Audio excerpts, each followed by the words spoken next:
Salut les gars, aujourd'hui une vidéo qui va sortir du format habituel puisque j'ai décidé de vous emmener faire une petite visite dans un pays bien connu qui est très connu pour ses armes à feu. C'est bien sûr la Suisse. Alors je vais pas vous parler de la fondue que j'ai mangée ni des chocolats que j'ai mangés, mais plutôt des collections où j'ai eu la chance et le privilège de visiter des collections privées, des musées, etc., qui m'ont autorisé à venir, à aller voir et à toucher des armes vraiment exceptionnelles. Donc, écoutez, on va arrêter le blabla et on va aller visiter ça tout de suite. Les amis, là je suis dans un endroit très particulier. C'est une collection d'armes que vous connaissez peut-être déjà. Je pense qu'il y a certains Suisses qui reconnaîtront les lieux. Je peux pas trop dire où je suis exactement, mais je suis dans un endroit très particulier. Et ce que je vous propose, c'est rapidement de faire un petit tour et quelques petites pièces qui sont présentes parce qu'il y a vraiment, moi j'ai jamais vu ça, il y a vraiment très beau matériel. Allez, on va regarder ça. Bon, mis à part de la classique, je dirais MG13 et MG34 et MG42, on a dans le rayon français, on a ce petit gras qui est avec un magasin. Donc ça c'est un prototype, quoi. Ça c'est incroyable de voir ça. Bon, ça parlera peut-être pas à tout le monde. Vous allez peut-être plus préférer les fusils d'assaut, mais je vous assure que voir ça, c'est extrêmement rare. Ah oui, il y a un petit truc quand même assez sympa par ici. Regardez ça. Il est là, un petit MAS 49. Voilà, petite mise au point. C'est sympa quand même. On peut voir ici aussi un RSC 18, hein, c'est pas rien, un RSC 18 quand même. À côté, évidemment, d'un RSC 17. C'est pas tous les jours qu'on peut voir ça l'un à côté de l'autre. Alors, au rayon armes beaucoup plus moderne, on a quand même un SA80 anglais. Honnêtement, je n'ai jamais vu ça dans une collection. C'est la première fois que j'en vois un que j'ai pu toucher. Il est accompagné d'un L96 aussi. C'est pas mal du tout. Voilà, deux très belles armes. Je suis pas super fan des armes anglaises, mais là, j'avoue qu'il y a du niveau. Alors, au rayon des armes de poing, il y a quand même quelques armes de poing là qui m'impressionnent et que j'aimerais beaucoup et les essayer au stand. Ce sont les automag. Parce que là, il y a tout, quoi. Il y a l'automag en 30 M1, il y a le fameux, je sais plus comment il s'appelle, l'automag qui a été utilisé par, je crois que c'est l'inspecteur Harry, hein, Clint Eastwood dans le film. Et il y a tout en fait, quoi. C'est vraiment impressionnant. Alors là, c'est une Type 11, donc c'est un fusil mitrailleur japonais, extrêmement rare à retrouver en Europe, hein. Ce genre d'armes, on les trouve beaucoup plus aux États-Unis. Et la particularité, c'est que, bon, déjà, on a la crosse qui est très désaxée en fait, parce que la hausse se trouve ici. Hein, le guidon est là où se trouve le côté droit, mais le tireur se met bien du côté gauche de l'arme. Et ce qui est super fun là-dessus, c'est qu'on a une sorte de cuillère là, où on met en fait des clips de 5 cartouches, voilà, des clips d'Arisaka, et en fait ça vient se mettre dedans, et puis au fur et à mesure que le tireur tire, ça vide les cartouches, et le pourvoyeur peut mettre les cartouches dedans. Donc ça c'est très rare, vraiment très rare ici. Bon, une M249, vous en avez une, et ben allez, on vous en met une autre au même prix. Allez, une petite M2, tranquille, et au rayon, des trucs assez improbables quand même, une Sterhog, qui a son canon en plus pour version LMG, alors j'ai pas les mots exacts. Et ce qui est super fun, c'est qu'en plus il y a les autres canons, les autres options en fait, hein, pour avoir les trois configurations d'armes, c'est plutôt sympa. Évidemment, le STG 58 que je vous ai déjà présenté sur la chaîne, suivi de d'autres fusils Ster. Au rayon des armes américaines, on a ce Stoner, je crois que c'est le Stoner M63, je me corrigerai. C'est la première fois que j'en vois un, j'en ai jamais vu. Bon, il est bien accompagné parce que, alors là on a la R10 portugais, hein, celui-là je l'ai déjà présenté sur la chaîne. Il y a un autre R10, c'est d'un autre type de contrat. Je saurais pas dire, je vais corriger, c'est peut-être guatémalais ou un pays d'Afrique que je ne me souviens plus, mais très bien équipé. Il y a des armes là, c'est extrêmement rare. Tout ça, bon, je vous mettrai les liens sur l'écran, mais c'est pas mal du tout là. On a vraiment une très belle brochette de 3 armes américaines iconiques. Oui, bon, bah évidemment, je vous passe la M60 que vous connaissez bien. on a tous vu. Je vais pas dire que c'est commun, parce que c'est pareil, c'est la première fois que je vois une M60. Mais comparé quand même à ces armes-là, c'est pour moi, à mon sens, un peu plus rare. Allez, une petite Madsen portugaise, toujours sympa, pareil, hein. Ouais, c'est quand même un des premiers fusils mitrailleurs au monde, hein. Là au rayon, un truc assez pas banal quand même, hein, USAS 12, franchement. Moi je peux vous dire que ça envoie du lourd quand même, hein. En vrai, ça impressionne, ça donne qu'une envie, c'est de l'essayer en fait, hein. Évidemment, comment ne pas parler du Luger, je suis désolé, c'est dans une vitrine, il y a beaucoup de reflets. Déjà, petit truc sympa, un petit appareil photo de la Luftwaffe, hein. Très beau, franchement, très bel objet. Du Luger artillerie avec du Trommel, et celui-là, c'est un Luger artillerie perse. Ça, c'est un Luger artillerie des années 30, en fait, hein. Ils sont très très beaux, hein. Ils sont plutôt rares aussi, et ils ont les écritures en farsi, c'est la langue, hein, et c'est vraiment, c'est des super blogueurs, c'est vraiment très très beau. Il y en a un très particulier dans le fond là, c'est une reproduction américaine, je crois des années 70, un Mitchell. Donc c'est un, il est tout, je sais pas, chromé, c'est une finition très particulière, made in Waffenfabrik America, si vous voulez. Donc voilà, ça continue encore un petit peu, hein. Alors évidemment, on est en Suisse, on ne peut que passer par la partie suisse qui est impressionnante. Il y en a, je dirais partout, mais il y a du très beau matériel. Les vitrines sont bien remplies, elles aussi, évidemment, en parabellum suisse. Au rayon des choses quand même assez extraordinaires, ici on a un SIG qui est contraint pour le Chili, le SIG 540, prédécesseur du SIG 550.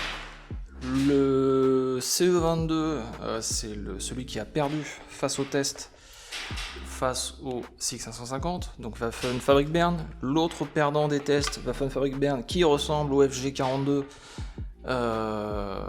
et qui a perdu face au SIG 510, donc le STG 57.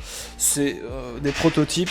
Voilà, il y en a pas beaucoup, donc on voit bien la forme, hein, la crosse, ça ressemble, il y a le chargeur sur le côté qui ressemble beaucoup au STG 44, mais on a la hausse, c'est du style du FG 42, on a le bipied, voilà, le cache-flamme qui fait très FG 42 et en même temps qui fait penser à lui, hein, le ZFK 55, bref, de très très belles choses. KE7, celui-là c'est peut-être mon préféré. Hein. Les puristes auront reconnu Mondragon 1917. Donc ça c'est utilisé par l'aviation allemande. Très très très rare, peut-être moins de 50 exemplaires au monde. Semi-auto, un prototype de semi-auto suisse, puisqu'ils sont peut-être passés réglementairement du K31 au STG 57, mais ils ont fait beaucoup de tentatives de transformation suisse. Bref, c'est excellent de pouvoir voir ça. Alors ça, je sais pas si on verra bien, mais ça c'est très drôle. Ça c'est un canon anti-char qui tire, je crois, du 20 ou du 30 mm. Bref, il y a une bastos ici, hein, on voit la taille. Il y a un chargeur en fait, hein, qui se met sur le côté. C'était manipulé, voilà, par un seul homme, hein. Bon, il y avait une équipe, hein, mais je veux dire, il y avait un seul tireur.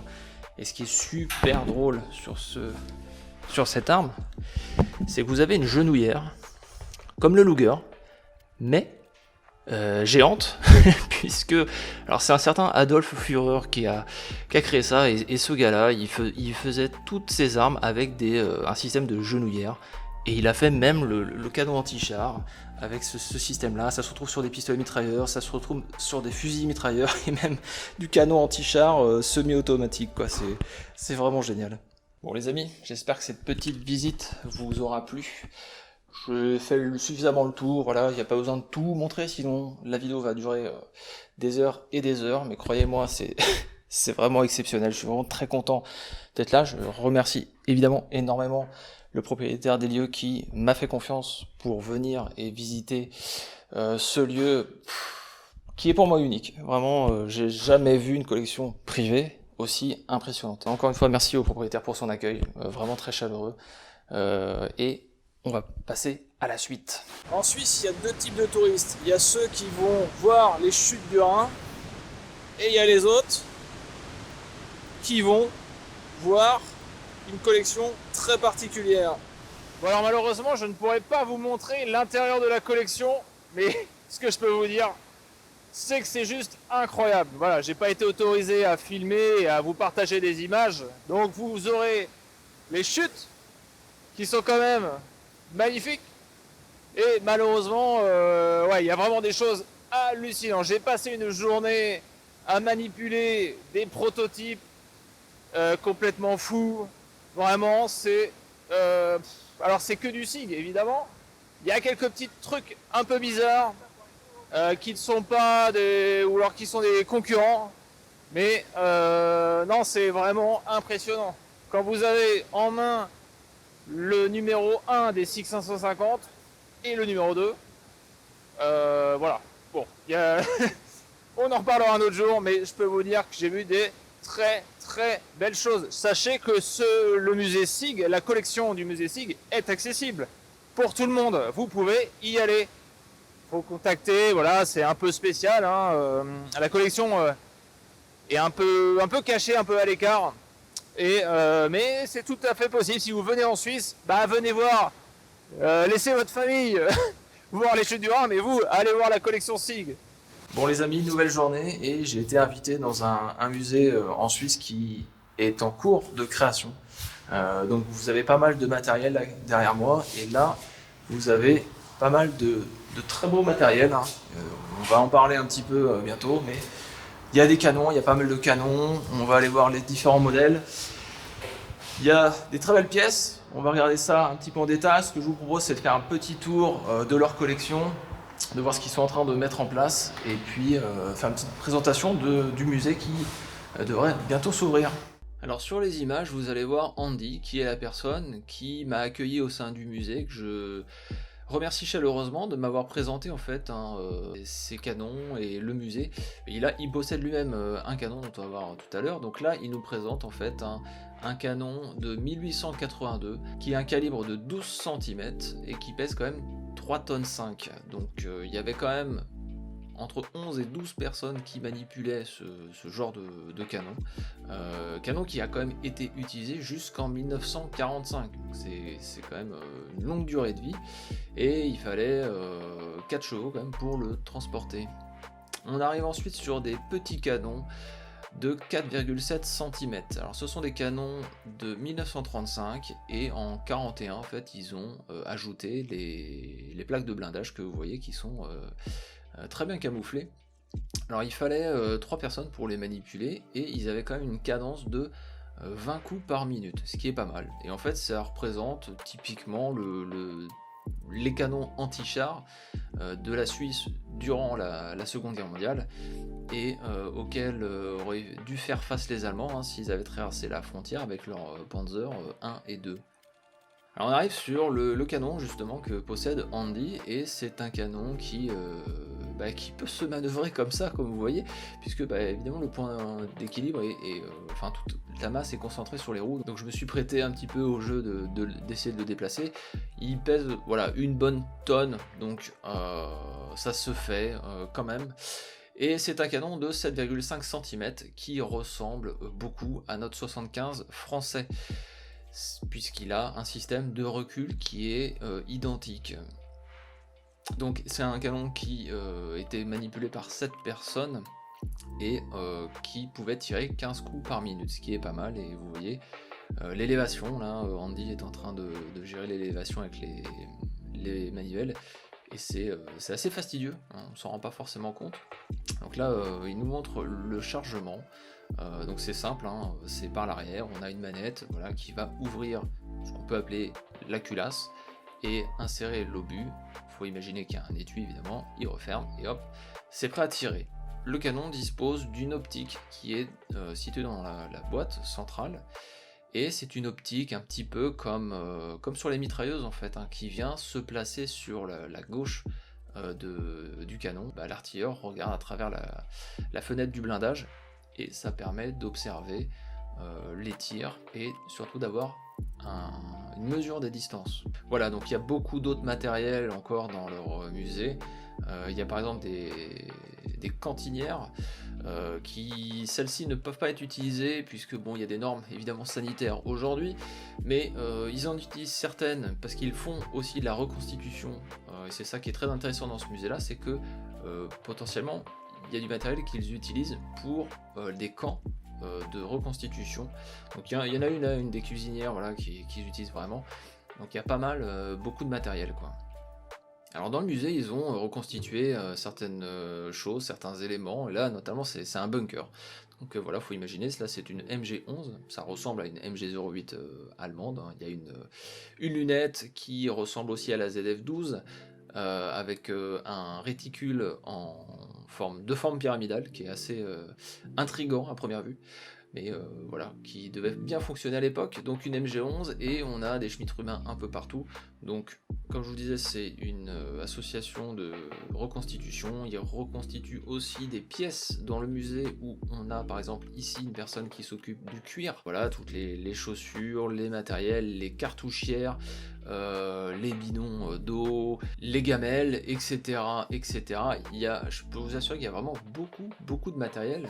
Et évidemment, les uniformes, ils ont énormément d'uniformes. On ne soupçonne pas que dans le militaria suisse, il y a autant de choses à collectionner, mais je peux vous assurer qu'avec tous les cantons, en fait, la vingtaine de cantons suisses qui existent, et bien en fait, il y a à chaque fois des spécificités propres à chaque canton, et on a beaucoup de matériel. Alors qui dit association dit besoin de matériel. Évidemment, ils ont un atelier de réparation, ils peuvent réparer les armes, mais aussi bien sûr les équipements. Donc voilà, il y a beaucoup de pièces, en fait, beaucoup de matériel, et on se rend compte qu'en Suisse, ils ont la chance d'avoir pu conserver beaucoup de matériel et d'avoir des musées très riches. Bon les amis, cette petite visite se termine. J'espère que vous avez pris autant de plaisir que moi à regarder les images. Je remercie encore une fois l'association qui m'a permis de venir ici et d'admirer toutes ces belles armes et ces équipements. Voilà, je mets un lien dans la description évidemment pour aller voir leur association, et je vous dis à la prochaine.